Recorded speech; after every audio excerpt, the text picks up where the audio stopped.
नमस्कार साथियों, स्वागत है आप सभी का आपके अपने YouTube चैनल प्रतियोगिता क्लासेज में। आज हम लोग NCERT बुक से पहला चैप्टर रियल नंबर पढ़ने वाले हैं। 9th में इसी चैप्टर का नाम संख्या पद्धति है, नंबर सिस्टम, और इसमें रियल नंबर यानी वास्तविक संख्या नाम है। तो हमें पहले इस चैप्टर में संख्याओं के बारे में जानना होता है। जब हम संख्याओं के बारे में जाने रहे होंगे तो इन क्वेश्चन को करने में हमें बिल्कुल भी प्रॉब्लम नहीं होगी। लेकिन अगर हम इन संख्याओं के बारे में नहीं जानेंगे तो हमको थोड़ा सा प्रॉब्लम होगा। जैसा कि इसका नाम है नंबर सिस्टम, 9th में नंबर सिस्टम यानी संख्या पद्धति, और 10th में रियल नंबर। रियल नंबर मतलब वास्तविक संख्या। वास्तविक संख्या इस चैप्टर का नाम है। तो हमें थोड़ा सा हर एक चैप्टर के बारे में बेसिक जानकारी होना ज़रूरी होता है। तो हम स्पीड में यहाँ पर कुछ बेसिक कॉन्सेप्ट आपको समझा देते हैं, आप उसको अच्छे से तैयार कर लीजिए, फिर हम लोग एक्सरसाइज पर आते हैं। ठीक, तो अच्छे से हमको समझ में आएगा। तो देखो, जैसा कि इस चैप्टर का नाम संख्या पद्धति है, तो हमें इसकी सारी संख्याओं के बारे में जानना होता है। जैसे रियल नंबर मान लीजिए 9th में दिया 10th में दिया हुआ है आपके चैप्टर का नाम रियल नंबर। तो हम कैसे जाने कौन सी वास्तविक संख्या होती है और कौन सी इमेजिनरी।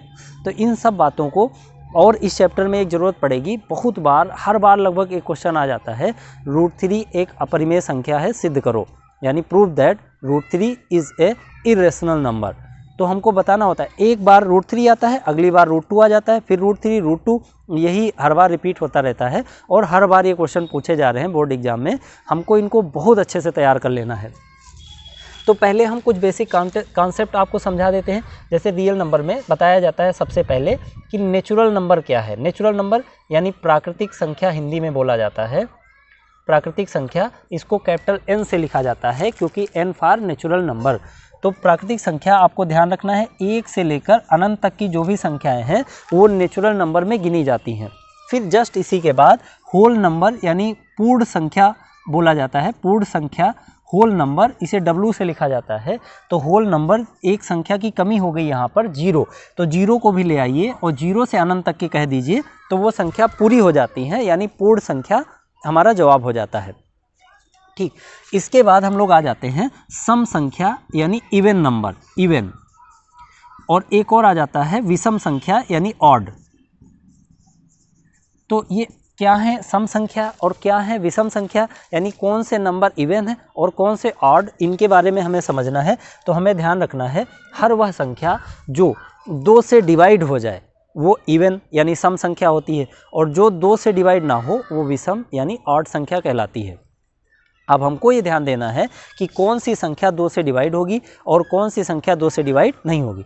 तो हमें ध्यान रखना होता है कि जिसका इकाई अंक 0, 2, 4, 6, 8 होगा वो 2 से कट जाएगा, और जो 2 से कट जाएगा वो सम संख्या होता है। यानी हम डायरेक्टली कह सकते हैं कि जिस संख्या का यूनिट प्लेस 0, 2, 4, 6, 8 हो वो सम संख्या है। क्यों? क्योंकि वो 2 से डिविजिबल है।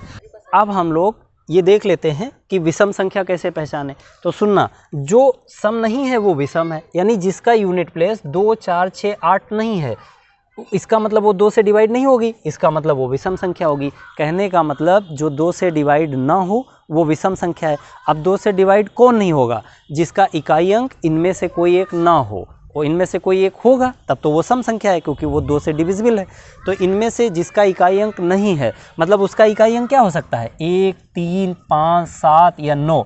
इनमें से कोई ऐसी संख्या जिसका इकाई अंक इनमें से कोई एक अंक हो, वो संख्या विषम संख्या होगी, क्योंकि वो 2 से डिवाइड नहीं होगी। इस प्रकार से हमने ये इवन और ऑड का कॉन्सेप्ट समझ लिया। हम किसी भी संख्या को देखकर बता सकते हैं कि वो सम है कि विषम। अगर उसका यूनिट प्लेस इनमें से कोई है, इसका मतलब वो 2 से डिविजिबल है, जो 2 से डिविजिबल है वो इवन। और अगर कोई संख्या जिसका यूनिट प्लेस इसमें से कोई है, इसका मतलब वो 2 से डिविजिबल नहीं है, और 2 से डिविजिबल नहीं है, इसका मतलब वो विषम संख्या है। इस प्रकार से हम इतनी बात समझ लिए। अब इसके बाद हम लोग भाज्य और अभाज्य का कॉन्सेप्ट समझ लेते हैं, यानी प्राइम और कंपोजिट, भाज्य और अभाज्य, इनका कॉन्सेप्ट हम लोग समझ लेते हैं, प्राइम और कंपोजिट।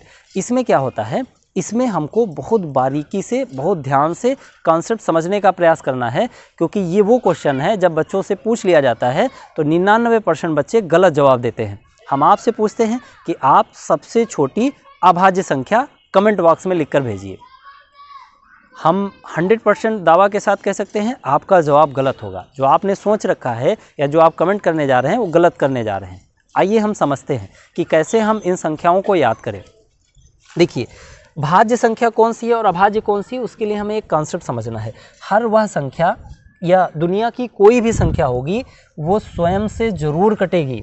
यानी दुनिया की कोई भी संख्या होगी वो दो कंडीशन ज़रूर बनाएगी, स्वयं से ज़रूर कटेगी और वह एक से ज़रूर कटेगी। यानी दुनिया की कोई भी संख्या हम ले लें, वो आधी संख्या हो, पूरी संख्या हो, कितनी भी संख्या ले लिया जाए, लंगड़ी हो या कोई भी संख्या हो, हम उसे स्वयं से ज़रूर काट सकते हैं और एक से ज़रूर काट सकते हैं। लेकिन अगर यही दो कंडीशन बना रही है, मतलब स्वयं से ही कट रही है और एक से कट रही है, इसका मतलब वो अभाज्य है। लेकिन अगर वो किसी और से भी कट गई, जैसे ये 9 है, ये 3 से भी तो कट जाएगा, इसका मतलब अगर दो कंडीशन बना रही है स्वयं से और एक से, तो फिर वो अभाज्य में चली जाएगी। लेकिन अगर इन दो के अलावा किसी और भी संख्या से कट जाएगी, मतलब दो से ज़्यादा कंडीशन बनाएगी, तो वो भाज्य में चली जाएगी। इसका मतलब 9 किस में चला जाएगा, तो आप कहेंगे 9 भाज्य में चला जाएगा, क्योंकि 9 9 से भी कट जाता है, 9 1 से भी कट जाता है और 9 3 से भी कट जाता है। इसी प्रकार हम समझ रहे हैं 8 किस में आएगा, तो आप कहेंगे 8 8 से भी कट गया, 8 1 से भी कट गया, क्या 8 किसी और से भी कटेगा, तो आप कहेंगे बिल्कुल सर, ये 2 से भी कट जाएगा, ये 4 से भी कट जाएगा। इसका मतलब ये 2 से ज़्यादा कंडीशन बना लिया, और 2 से ज़्यादा कंडीशन बना लिया, इसका मतलब ये भाज्य में चला जाएगा। हम इसी प्रकार समझ रहे हैं कि 7 को किस में रखा जाए, तो आप कहेंगे 7 7 से कट जाएगा और 7 1 से कट जाएगा, पर 7 किसी और से नहीं कटेगा। इसका मतलब 7 अभाज्य संख्या में चला जाएगा। हम आपसे पूछ रहे हैं 6 किस में आएगा, तो आप कहेंगे 6 6 से कटेगा, 6 1 से कटेगा और 6 2 से भी कट जाएगा, 6 3 से भी कट जाएगा। इसका मतलब 6 भी भाज्य संख्या में चला जाएगा। अच्छा, 11 किस में आएगा, तो आप कहेंगे 11 अभाज्य में। क्यों? क्योंकि 11 11 से कटता है और 1 से कटता है और किसी और से नहीं कटता है। इसका मतलब ये भी अभाज्य संख्या में चला गया। हम पूछे 10 किस में आएगा, तो आप कहेंगे भाज्य में। क्यों? क्योंकि 10 10 से कटेगा, 1 से कटेगा और 10 5 से भी कट जाता है, 2 से भी कट जाता है। अब हम और छोटी संख्या में, इस तरह आप बड़ी संख्या आप कोई भी बड़े आराम से पहचान सकते हैं, हम छोटी संख्या में आते हैं, वहीं से हमारे एग्जाम में क्वेश्चन बनाया जा सकता है। जैसे मान लीजिए कि हम आपसे पूछें कि 5 किस में आएगा, तो आप कहेंगे 5 5 से कटता है, 5 1 से कटता है, पर 5 किसी और से नहीं कटता है। इसका मतलब ये अभाज्य संख्या में चला गया। हम पूछे 4 किस में आएगा, तो आप कहेंगे 4 तो सर भाज्य में चला जाएगा। क्यों? क्योंकि 4 2 से भी कट जाता है, 4 4 से भी कटेगा, 1 से भी कटेगा। हम पूछे 3 किस में आएगा, तो आप कहेंगे सर 3 अभाज्य में जाएगा। क्यों? क्योंकि 3 3 से कटता है और 1 से, 3 और किसी से नहीं कट पाता है। अब सुनना ध्यान से, 2 किस में रखा जाए। यही क्वेश्चन अगर हम डायरेक्ट आपसे पूछे होते 2 कैसी संख्या है, आप सब बताते 2 भाज्य संख्या है, जबकि 2 अभाज्य संख्या है। क्यों? क्योंकि 2 2 से कट रहा है और 2 1 से कट रहा है। क्या 2 किसी और से कट रहा है, तो आप कहेंगे नहीं। यानी 2 ने भी केवल 2 कंडीशन बनाई है, स्वयं से कटने वाली और 1 से कटने वाली। इसका मतलब 2 एक अभाज्य संख्या है। अब हम आपसे पूछ रहे हैं 1 कैसी संख्या है, तो आपका जवाब नहीं आ पा रहा होगा। अगर कोई भी जवाब आ रहा है तो आप गलत सोच रहे हैं। क्यों? क्योंकि 2 ना तो भाज्य है और ना ही अभाज्य। क्यों? आइए समझाने का प्रयास करते हैं। हम इन 2 कंडीशन में 1 को रखने का प्रयास करते हैं। पहले जब स्वयं से काटना होता था तो हमने देखो 1 को स्वयं से काट दिया। फिर क्या होता था, उस संख्या को 1 से डिवाइड करना होता था, तो हमने वो संख्या ले लिया और 1 से डिवाइड कर दिया। अब आप कहेंगे सर ये क्या बेवकूफ़ी है, बात तो एक ही है, 1/1 1/1, तो 2 बार हमने लिख दिया है। कहने का मतलब जब आप स्वयं से काटेंगे तब भी आप 1/1 लिखेंगे और जब 1 से काटेंगे तब भी आप 1/1 लिखेंगे। यानी कहने का मतलब यहाँ तो 2 कंडीशन ही नहीं बन रही हैं, एक ही कंडीशन को ही 2 बार लिख दिया गया है। तो 2 कंडीशन नहीं बनी तो अभाज्य में नहीं गया, और 2 से ज़्यादा नहीं बनी तो भाज्य में नहीं गया। इसका मतलब 1 ना तो भाज्य है और ना ही अभाज्य। 1 वास्तविक संख्या है पर भाज्य भाज्य में नहीं आता। 1 विषम संख्या है, 1 परिमेय संख्या है ना, 1 प्राकृतिक संख्या है, लेकिन ये भाज्य भाज्य में नहीं आता।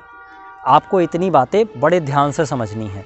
2 कॉन्सेप्ट और समझने हैं जो अभी ज़बरदस्त एक्सरसाइज सेकंड में ज़रूरत पड़ेगी, और वो सबसे महत्वपूर्ण क्वेश्चन बनेगा, परिमेय और अपरिमेय पहचानने वाला ना।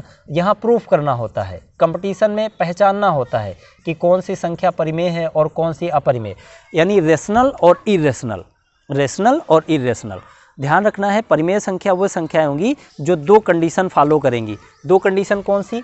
पहली वो P/Q के रूप में लिखी जा सके और दूसरी Q is not equal to 0 हो। यानी कहने का मतलब हर वह संख्या जो P/Q के रूप में लिखा जा सके और Q is not equal to 0 वो परिमेय संख्या कहलाएगी।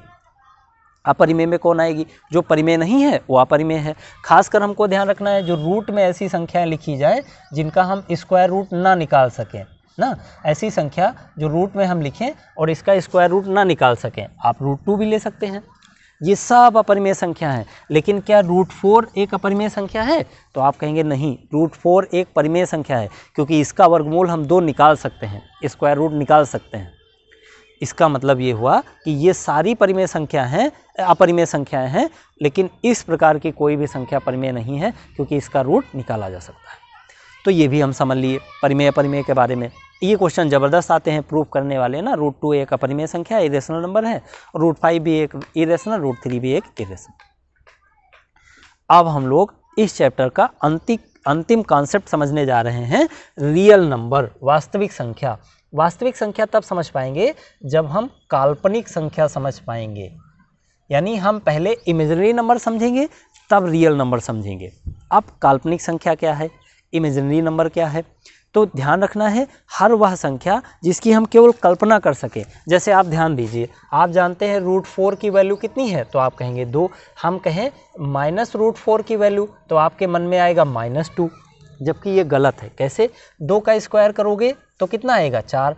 क्या -2 का स्क्वायर करोगे तो -4 आएगा? नहीं आएगा, क्योंकि -2 का गुणा -2 से करोगे तो ये माइनस माइनस प्लस और 2 दूना 4 यानी प्लस का 4 आ जाएगा। कहने का मतलब अगर -2 है स्क्वायर करोगे तब भी प्लस का 4 आएगा और +2 है स्क्वायर करोगे तब भी प्लस का 4 आएगा। यानी -2 रूट में नहीं हो सकता, माइनस रूट के अंदर नहीं हो सकता। किसी भी संख्या को अगर रूट के अंदर माइनस में लिखा गया है इसका मतलब वो इमेजिनरी है, वो एक काल्पनिक संख्या है, क्योंकि वो कभी रियल में होती ही नहीं है, वो केवल हम कल्पना कर रहे हैं, केवल हम इमेजिन कर रहे हैं। वो रियल में ऐसी कोई संख्या नहीं होती जो रूट के अंदर माइनस में लिखी हो। इन संख्याओं को सॉल्व करने के लिए फर्स्ट ईयर में एक चैप्टर पहले होता था सम्मिश्र संख्या। उसमें बताया जाता था कि इसको सॉल्व करना है। जैसे मान लीजिए माइनस ये दिया हुआ है, इसको सॉल्व करना है तो इसको 4 को हम लिख सकते थे 4 × 1 और इस पूरे को हम i लिख देते हैं। यानी हम इसको लिख देते थे 4i। i का मतलब वो इंडिकेट कर रहा है कि हम एक इमेजिनरी नंबर हैं ना, उसका i जो लगा हुआ है लास्ट में वो ये बताता है कि हम एक इमेजिनरी नंबर हैं। इसलिए जब फर्स्ट ईयर में पढ़ाया जाता था तो वहाँ पर जो संख्या बनती थी a + bi ऐसे लिखा जाता था। मतलब ये रियल नंबर है और ये इमेजिनरी नंबर है। क्यों? क्योंकि इसके लास्ट में i लगा है। मतलब ये वास्तविक संख्या है और ये काल्पनिक संख्या, क्योंकि इसके लास्ट में i लगा हुआ है। इतनी बातें हमको लगता है अब आपको बेहतरीन ढंग से समझ में आ गई होंगी। अब हम लोग एक्सरसाइज पर आ जाते हैं। अब भैया को समझ में आवा? अब इससे ज़्यादा हम मेहनत नहीं कर सके थे भाई।